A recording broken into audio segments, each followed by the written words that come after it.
आज की वीडियो का टॉपिक बड़ा ही सेंसिटिव है और इस वीडियो को शुरू करने से पहले मैं कई चीज़ें बताना चाहता हूँ। पहले तो देसी की डेफिनेशन समझ लें कि देसी कौन है। देसी में वैसे तो आप इंडियन को काउंट करते हैं, लेकिन मोस्टली अगर देखा जाए तो इंडियन जैसे लोग जो दिखते हैं वो सारे देसी हैं। चाहे वो इंडिया से हैं, चाहे पाकिस्तान से, चाहे नेपाल से, चाहे बांग्लादेश से, चाहे श्रीलंका से।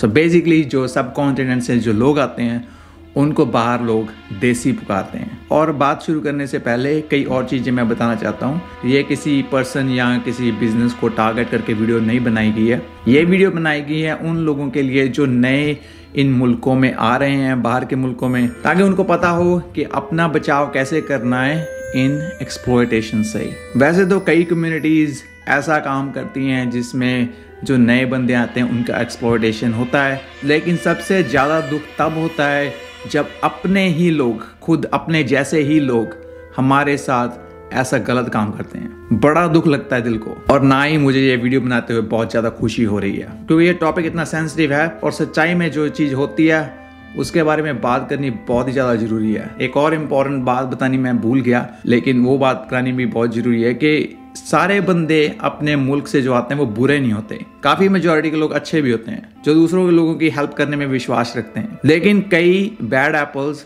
हर कम्युनिटी में होते हैं, आपको जैसे आइडिया होगा ही। तो वीडियो को अब शुरू करते हैं कहानी के साथ।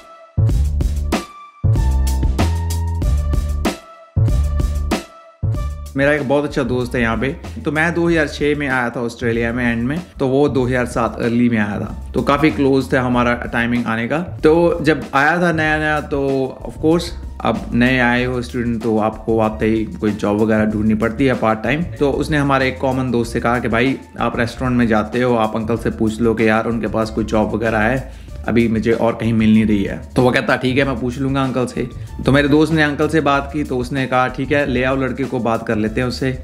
तो गया अंकल से मिलने। वो अंकल ने पूछा उससे बेटा आपके पास क्या एक्सपीरियंस वगैरह आया कोई? वो कहता नहीं अंकल अभी मैंने नया नया आया हूँ तो इतना एक्सपीरियंस नहीं है अभी। तो अंकल कहता ठीक है ऐसा कर कल से ट्रेनिंग पे आ जा। कहता ठीक है अंकल चलो कोई बात नहीं, काम सीख लेंगे थोड़ा सा। तो एक दिन आ गई ट्रेनिंग, दूसरे दिन भी हो गई ट्रेनिंग, तीसरे दिन भी हो गई, एक हफ्ता हो गई ट्रेनिंग, 2 हफ्ते, 3, चौथे हफ्ते में उसने मेरे से बात की। कहता भाई यार मैं अभी 4 हफ्ते हो गए, मैं तो अब काम भी जैसे नॉर्मली वेटर की तरह कर रहा हूँ वहाँ पे, तो क्या करूँ उनसे बात करूँ पैसे वगैरह की? मैंने कहा हाँ बिल्कुल, क्योंकि 4 हफ्ते हो गए भाई, मतलब इतना टाइम हो गया तो बिल्कुल बात करूँ उससे कि पैसे अंकल कैसे, मतलब क्या शुरू, मतलब सैलरी क्या सीन है? तो वो गया अंकल के पास, अंकल मतलब 4 हफ्ते हो गए, अब मैं आपसे पूछना चाहता कि मतलब सैलरी वगैरह कैसे? तो अंकल कहते हैं हाँ बेटा मैंने आपसे इसी बारे में बात करनी थी कि आप ऐसा करना कि कल से मत आना इधर, हमें एक और लड़का मिल गया है तो हमें आपकी अब ज़रूरत नहीं है। तो कहता अच्छा अंकल मेरे से कोई गलती हो गई? नहीं बेटा कोई गलती नहीं है, बस हमें आपकी अभी ज़रूरत नहीं है। तो कहता अंकल ऐसा ठीक है चलो आप नहीं आता, लेकिन 4 हफ्ते मैंने काम किया। वो कहता मैंने बेटे आपको वो ट्रेनिंग दी है पूरी,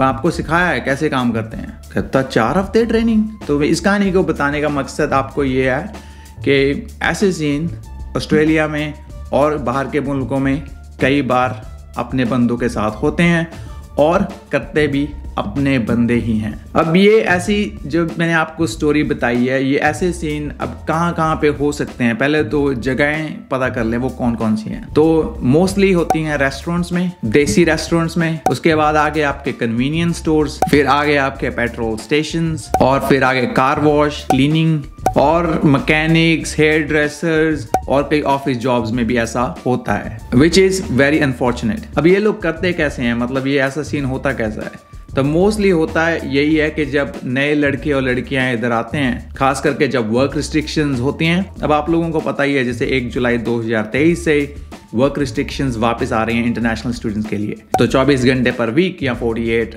घंटे जो पर फोर्टनाइट आप कर सकते हैं। अनलिमिटेड वर्क आवर्स खत्म हो रहे हैं और इंटरनेशनल स्टूडेंट्स इस टाइम पे काफ़ी आ भी रहे हैं ऑस्ट्रेलिया में। तो कई ऐसे डॉजी बिजनेस जो होते हैं वो क्या करते हैं, जो नए लड़के और लड़कियां आते हैं, खास करके जिनको ज़्यादा एक्सपीरियंस नहीं होता है, उनको यही कहते हैं कि बेटा चल कोई बात नहीं तू ऐसा कर, थोड़ी देर ट्रेनिंग कर हमारे पास। तो उनसे कई हफ्ते ट्रेनिंग करवाई जाती है। ट्रेनिंग के नाम पे उनको कोई पैसा नहीं दिया जाता और उसके बाद थोड़े दिनों बाद उनको निकाल दिया जाता है। ये बड़ा ही स्टैंडर्ड ऑपरेटिंग प्रोसीजर है इन डॉजी बिजनेसेस का। अगेन मैं हर बिजनेस की बात नहीं कर रहा हूँ, कई बिजनेसेस पूरा प्रॉपर अपना फंक्शन करते हैं और प्रॉपर उनका सिस्टम सेटअप प्रॉपर सब कुछ चलता है, लेकिन बहुत सारे बिजनेस ऐसे डॉजी बिजनेस हैं जो ये काम करते हैं। तो ये तो एक बात हो गई। अगर मान लो अब आपको ट्रेनिंग के बाद रख भी लिया, आपको कह दिया चल भाई तेरे को रख लेते हैं एज स्टाफ मेंबर, कई चीजें आपको फिर भी मतलब गलती होंगी मतलब आपके साथ, जैसे कि आपका पे रेट। इधर ऑस्ट्रेलिया में मिनिमम पे रेट होता है, तो फेयर वर्क ऑस्ट्रेलिया जो है वो एक मिनिमम पे रेट सेट करती है। हर साल ये पे रेट 1 जुलाई से अपडेट हो जाता है, तो आपको नया पे रेट पता होना चाहिए कि पे रेट क्या है। इस टाइम $21.38 है जो नेशनल मिनिमम वेज है। वो 1 जुलाई 2023 से चेंज हो जाएगी, थोड़ी बढ़ जाएगी, तो वो उस हिसाब से आपको पता होना चाहिए। लेकिन अगर आप किसी ऐसे ही डॉजी बिजनेस के पास काम कर रहे हो तो उन्होंने कभी पे रेट मिनिमम वेज पे तो देना ही नहीं है, क्योंकि उन्होंने मोस्टली आपको कहना होता है कि यार चल कैश पे करते हैं तेरा सिस्टम सेट, क्योंकि तू ज़्यादा घंटे कर नहीं सकता तो हम तेरे को कैश पे रख लेते हैं। तो एक तो कम पे रेट, ऊपर से रोब ज़्यादा काम ज़्यादा, मतलब आपको कभी भी आराम से कुछ करने नहीं देंगे। अगर आप थोड़े देर भी इधर उधर खड़े दिख गए उनको तो मतलब कहेंगे ये कर वो कर, इधर जा उधर जा, ऐसा नहीं किया वैसा नहीं किया, रोब फ्री का। और पे आएगी भी तो आएगी भी कई बार लेट। अगर आप लोकल बिजनेसेस के साथ काम कर रहे हो तो उन्होंने मोस्टली आपका दिन बांध रखा होता है कि वेडनेसडे को हर हफ्ते आपकी पे आ जाएगी। आपको पूछने की ज़्यादा ज़रूरत नहीं होती, आपको अपने बैंक अकाउंट चेक करना है और वेडनेसडे को आपकी पे खुद ब खुद आपके बैंक अकाउंट में ट्रांसफ़र हो जाती है। एक आधी बार कभी लेट होगी तो वो आपको पहले बता देंगे कि भाई इस हफ्ते लेट हो गई, आपको अपॉलॉजीज, अगले हफ्ते से नहीं होती। लेकिन इधर मतलब सिस्टम पूरा ही खराब, एक हफ्ते आ गई टाइम पे, अगले हफ्ते से फिर लेट, मतलब सिस्टम फेल इधर फिर भी। और फिर उसके बाद जो सुपर एनुएशन होती है उसका तो मतलब भगवान ही आसरा है। अगर आपको नहीं पता सुपर एनुएशन होता है जैसे कि अपना रिटायरमेंट फंड, तो आपको सैलरी के ऊपर एक्स्ट्रा वो दिया जाना चाहिए। लेकिन कई लोग ये भी अपना सिस्टम बना के बैठे होते हैं कि आपकी पे में से कहते हैं कि सुपर एनुएशन निकालेंगे आपकी पे में से, ऐसा कोई सीन नहीं होता। बट कई लोगों ने इसको भी अपनी पे रेट के बीच में ही डाल देते हैं, मतलब डॉजी के ऊपर डॉजी। और जो लोग आपको फ्री का धमकाते भी हैं और जो कई चीज़ें ये कहते हैं, वो मतलब आपका साइन हो गया कि ये भाई साहब एक्सप्लॉयटेशन चल रही है इधर पूरी। कई चीज़ों की आपको एग्जांपल देता हूँ। जो पहली होगी, आपको कहेंगे ओए ज़्यादा मत चढ़ मेरे ऊपर, मैं तेरा ना वीज़ा कैंसिल करा दूंगा। मेरे को कई बंदे जानते हैं अंदर तक पहुँच है अपनी इधर भी, ठीक है ना, कैंसिल करा दूंगा वीज़ा, रिपोर्ट करा दूंगा आपके कंट्री में वापस ही, ज़्यादा मेरे से होशियारी मत कर। यहाँ कहेंगे कई बार ओ यार तू खाना भी तो लेके जा रहा है, उसके पैसे काट देंगे आपकी पे में से इस बार। या आप ऐसे कर रहे हो कि आप ऊपर रह लो, हमारे ऊपर एक कमरा बना हुआ है, आपकी पे में से काटते रहेंगे उसका रेंट भी। या फिर एक्सट्रीम ही हो जाए, मतलब आपका पासपोर्ट भी छीन लिया और कहेंगे भाई तू पासपोर्ट नहीं तेरे को देना है जब तक तू मतलब हमारे साथ ही काम कर, अब कोई ऑप्शन नहीं तेरे पास, तो इधर ही रह, इधर ही खा और कहीं पे मत जा। तो ये थोड़ी सी एग्जाम्पल्स थी, लेकिन और भी बहुत सारे जिनके एक्शंस जो होते हैं वो आपको मोस्टली आपका माइंडसेट मतलब ऐसा कर देते हैं कि भाई तू हमारे पास ही है तो हमारा ही होकर रह, अब तेरे पास कोई ऑप्शन नहीं बची। अगली चीज़ जो होती है वो होती है कॉन्ट्रैक्टिंग के नाम पे। अब इधर ऑस्ट्रेलिया में आप एज अ कॉन्ट्रैक्टर और सब कॉन्ट्रैक्टर भी काम कर सकते हो, एज ए एम्प्लॉई ही काम करने की जरूरत नहीं होती है। तो कई बार ये लोग आपको कहेंगे कि भाई तू ABN पे काम कर ले हमारे साथ, तो हम तेरे को ABN पे पैसे पे कर देंगे, तो हमें इनवॉइस दिया कर हर हफ्ते। वैसे तो वो कहेंगे यार तेरे को मैं $21 पे तो कर रहा हूँ, कम तो नहीं कर रहा हूँ ना। लेकिन उसमें क्या होता है कि ये खुद का ना सुपर एनुएशन और वर्कर कॉम्पनसेशन इंश्योरेंस वगैरह, मतलब आपकी कुछ चोट वगैरह लगी तो इनकी कोई जिम्मेवारी नहीं है, ना ही इन्होंने आपको कोई सुपर एनुएशन देना है, ना ही इन्होंने आपका कोई टैक्स काटना है। मतलब पूरा सिस्टम इधर भी डॉजी, इसको कहते हैं शैम कॉन्ट्रैक्टिंग। ये भी एक टर्म फेयर वर्क ऑस्ट्रेलिया की वेबसाइट पे आपको पता लग जाएगी। और जो अगली चीज होती है वो होती है इंटर्नशिप के नाम पे। इंटर्नशिप मतलब पढ़ाई खत्म, अब एक्सपीरियंस चाहिए, वर्क एक्सपीरियंस चाहिए, तो आ जाओ फिर वर्क एक्सपीरियंस देखें आपको, इंटर्नशिप देंगे आपको। तो उसके लिए इधर आपको पैसे मांगेंगे कई लोग कि भाई लाओ पैसे दो अगर वर्क एक्सपीरियंस चाहिए, या फिर मुफ्त में करो काम, कोई पैसे नहीं, लेकिन हम आपको पूरा मतलब यूज़ करेंगे एज ए एम्प्लॉई। ये भी स्टूडेंट्स को काफ़ी पता नहीं होता है कि इंटर्नशिप्स भी एक्चुअली अनपेड हो सकती हैं, लेकिन उसके पीछे बहुत सारे रूल लिखे हुए हैं फेयर वर्क ऑस्ट्रेलिया ने। जैसे कि जो अनपेड इंटर्नशिप्स होती हैं उसमें आपको एज एन एम्प्लॉय काम नहीं करवाया जा सकता। पर्पस होता है उसका कि आपको वो ट्रेनिंग दें ताकि आपको पता लगे कि कैसे काम करना है, ना कि आप कोई प्रोडक्टिव काम करें। अगर आप नॉर्मल एम्प्लॉय की तरह काम कर रहे हो तो फिर तो वो इंटर्नशिप पेड ही होनी चाहिए, ठीक है। अनपेड इंटर्नशिप्स मतलब another dodgy area to exploit. और उसके बाद अगर आपने मान लो कुछ अपनी PR वगैरह या कुछ और कोई परमानेंट वीज़ा डालना है, तो अगर भाई एम्प्लॉयर स्पॉन्सरशिप के चक्कर में फंस गए कई बार, तो फिर तो मतलब आप फंस गए कई साल के लिए। तो होता क्या है कि इधर इन मुल्कों में जब आपने किसी से स्पॉन्सरशिप लेनी हो या फिर आपने कोई वर्क एक्सपीरियंस ऐसा कुछ करना हो, तो कई लोग तो आपको पैसे मांगेंगे पहले करने से पहले, कहेंगे भाई पैसे लाओ फिर आपको वर्क एक्सपीरियंस देंगे, या फिर आपको कहेंगे कि यार तू चल काम कर ले लेकिन पे खुद की खुद ही दे। मतलब आप सोचो कि यार ये कैसा सिस्टम है कि मैं पे खुद ही दूं, मतलब तू हमें पैसे दे दे, हम तेरे बैंक अकाउंट में एज अ पे डाल देंगे। ऐसे ऐसे डॉजी सिस्टम बना रखे ना अपने लोगों ने, मतलब कई लोगों ने तो शर्म उतार के मतलब खत्म कर रखी है पूरी। और इन चीज़ों को लेकर कई बार बहुत ज़्यादा गुस्सा भी आता है जब ऐसी स्टोरी सामने आती हैं। मैं अगेन ये कहना चाहता हूँ कि जब खुद के लोग ऐसा करते हैं ना तो तब दुख बहुत ही ज़्यादा लगता है। अब आप सोचोगे यार इन लोगों ने तो पूरा सिस्टम मतलब कि जाल पूरा फैला के रखा हुआ है, अब मैं क्या करूँ एज ए स्टूडेंट। तो अब मैं आपको एक ऐसी चीज़ बताने जा रहा हूँ जो मोस्ट ऑफ द स्टूडेंट्स को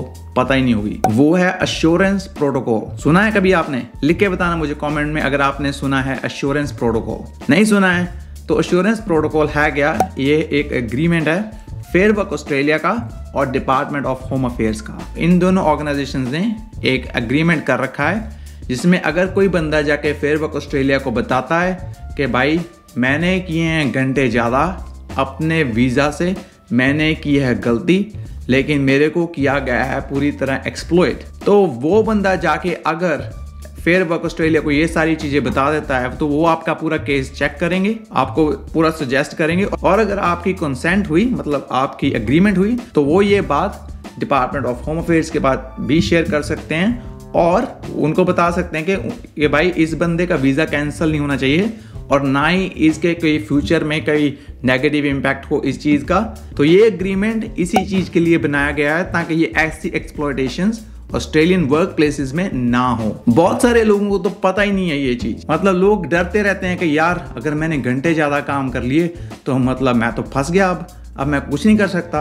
ऐसा कुछ नहीं है सीन। फेयर वर्क ऑस्ट्रेलिया इसी काम के लिए बैठी हुई है। उनके पास जाओ, अगर आपके पास ऐसी कोई सिचुएशन है जहां आपको कोई ऐसा बंदा जानता है जो ऐसी सिचुएशन में फंसा हुआ है, तो आप उनको सुजेस्ट करें कि भाई फेयर वर्क ऑस्ट्रेलिया के पास जाएं, उनके पास अपना केस एक्सप्लेन करें, पूरा रिकॉर्ड के साथ बताएं उनको कि क्या सीन चल रहा है और फिर उनसे सजेशन लें कि आगे के स्टेप क्या करने हैं। और मैंने फेयर वर्क ऑस्ट्रेलिया की ईमेल न्यूज़लेटर पे साइन कर रखा है और रोज 1-2 ईमेल्स तो आती हैं कि आज इस नए एम्प्लॉयर को घसीटा गया, आज इस एम्प्लॉयर को पेनल्टी दी गई। मतलब फेयर वर्क ऑस्ट्रेलिया यही काम करने के लिए बैठी है इधर, चेक करने के लिए कि लोगों की एक्सप्लॉयटेशन कौन कौन कर रहा है और जिसका कर रहा है उसका गेम खत्म। बढ़िया बात है जो कि। तो भाइयों और बहनों, आज की वीडियो हो गई बहुत ज़्यादा लंबी, लेकिन आपको होपफुली थोड़ा आइडिया हो गया होगा कि कैसा सीन चल रहा है। अगेन मैं ये नहीं कहता कि हर देसी बंदा ही बुरा है और हर बंदे की इंटेंशन बुरी होती है, पर कई लोगों ने पूरा सिस्टम खराब करके रखा हुआ है। मेरा जाते हुए बस एक रिक्वेस्ट है इन लोगों से कि भाई क्यों करते हो। माना कि स्टूडेंट्स नए हैं, उनके पास वर्क एक्सपीरियंस इतना नहीं है, लेकिन आप मतलब ट्रेनिंग के नाम पे इतना एक्सप्लॉइट करते हो लोगों को। कहाँ लेके जाओगे पैसा यार? इधर ही रह जाना है आपका पैसा सारा। किसी को कोई फ़र्क नहीं है आपके पैसे के साथ। 1-2 गाड़ियाँ कम ले लेना आप, लेकिन कम से कम जो आपके पास काम कर रहे हैं उनको पैसे तो सही दो। अगर आपके पास हिम्मत नहीं है ज़्यादा स्टाफ रखने की तो कम रख लो भाई, क्यों मतलब। और मैं अब आप लोगों से भी पूछना चाहता हूँ कमेंट सेक्शन में कि जो मैंने आपको बताया क्या वो सही इन्फॉर्मेशन है। स्पेशली जो स्टूडेंट्स ऑलरेडी इधर आए हुए हैं उनसे सुनना चाहूँगा मैं कमेंट सेक्शन में। लेकिन एक चीज़ मैं आपको बता दूं कि किसी बिजनेस का नाम, किसी बंदे का नाम ना लिखना किसी कमेंट में। तो अपना एक्सपीरियंस जरूर शेयर करें कमेंट सेक्शन में, लेकिन किसी बंदे का नाम या किसी बिजनेस का नाम बिल्कुल ना लिखें कमेंट सेक्शन में। अगर आप प्रॉब्लम में किसी में फंसे हुए हैं ऐसी, तो प्लीज़ फेयर वर्क ऑस्ट्रेलिया के पास जाके बात करें, अपना केस रखें और उनसे सलाह लें कि आगे का स्टेप और आगे का सीन क्या करना है। अब मेरे को जितने जो सीन पता थे वो सारे मैंने आपको इस वीडियो में बता दिए हैं। लेकिन आई एम प्रीटी श्योर कि और भी कई सीन इन लोगों ने सिस्टम सेट कर रखे होंगे। तो अगर आपको और सीन्स भी पता हैं तो प्लीज़ कमेंट सेक्शन में बता देना कि कैसे कैसे सीन आजकल चल रहे हैं मार्केट में। लेकिन मैंने कोशिश किया कि सारे सीन्स जो होते हैं नॉर्मली वो कवर कर दूं इस वीडियो में। लेकिन आप लोगों को पता है कि हमारे लोगों का इन उल्टे कामों में दिमाग बहुत ज़्यादा चलता है, तो इन्होंने कई और तरीके भी हम प्रीटी श्योर बना लिए होंगे अब तक। तो मुझे कमेंट में बताना नीचे अगर इन्होंने ऐसे कोई सीन सेट कर रखे हैं। अगेन किसी का नाम या बिजनेस का नाम मत लिखना प्लीज़। होपफुली वीडियो अच्छी लगी होगी। मिलते हैं फिर अगली वीडियो में। अपना रखें ध्यान। See you in the next one.